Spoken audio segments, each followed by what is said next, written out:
Goeiedag geliefdes, ons sluit die week af. En is 'n week waarin ons gesien het waarin ons is, waarin ons kan wees en hoe wonderlik dit is om nie buite te staan nie, maar om toe te tree. En dit bring my dalk bietjie verrassend vir jou vandag by Psalm 23. Almal ken Psalm 23 so goed. Ek ken hoeveel mense wat Psalm 23 uit die kop uit kan opsê, uit die ou vertaling, uit die nuwe vertaling. Die Here is my herder, ek kom niks kort nie. Hy laat my rus in groen weivelde.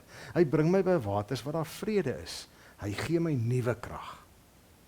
Hy lei my op die regte paaie tot die eer van sy naam. Selfs al gaan ek deur donker dieptes, sal ek nie bang wees nie, want U is by my. In U hande is ek veilig.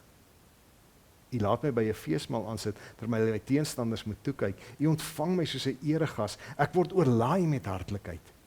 U goedheid en liefde sal my lewe lank by my bly. En ek sal tuis wees in die huis van die Here tot in lengte van dae. Ek hoor so baie, en mense is baie lief om dit vir my te sê. Ek gaan nie na 'n kerk toe nie, ek behoort nie aan 'n kerk nie, ek kom nie in 'n kerk nie. En gewoonlik word sulke goed vir my gesê met groot trots en met groot genoegdoening.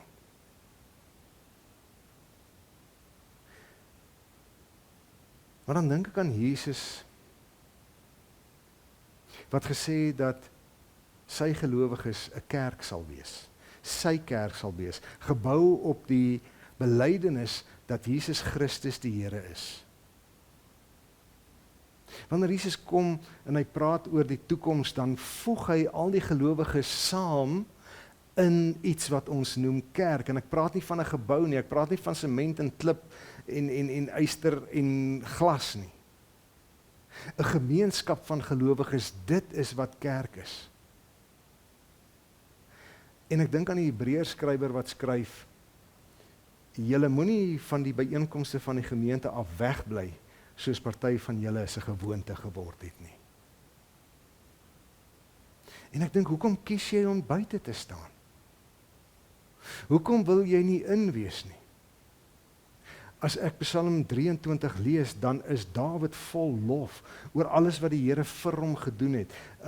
Hy sê tot by, soos ek en jy geleer het in hierdie week, in U hande is ek veilig. En dan sê hy daar hoe die Here vir hom sorg, en die Here hom veilig hou selfs in donker dieptes.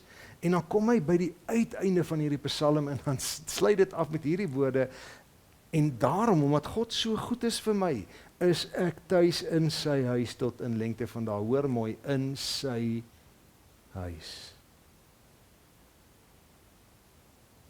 Ons weet, hy praat nie hier nou in Nuwe Testament terme van 'n spesifieke kerkgebou of 'n kerkdenominasie met 'n spesifieke adres nie.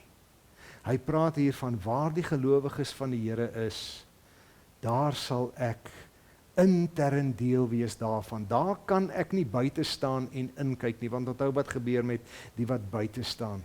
Die wat buite staan is krities teenoor dit wat binne aan die gang is. Die wat buite staan, wantrou altyd hulle en dit wat daar in die binne gebeur.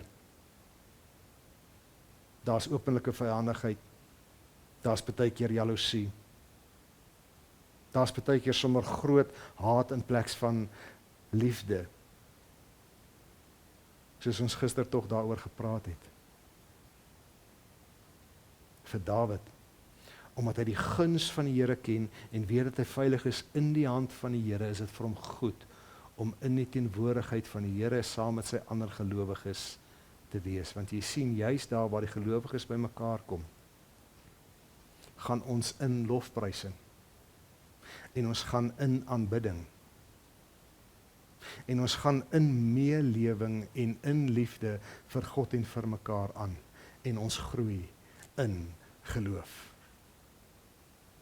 En daarom wil ek vandag vir jou vra. Wees ten volle deel van watter geloofsgemeenskap jy ook al is. En as jy buite staan, ondersoek jouself. Ondersoek die skrif en ondersoek hierdie God wat sê, wees eerder in my en wees eerder in my gemeenskap. Want dis daar waar ons groei in geloof, in die Gees, in Christus. Waar is jy tuis? Shalom.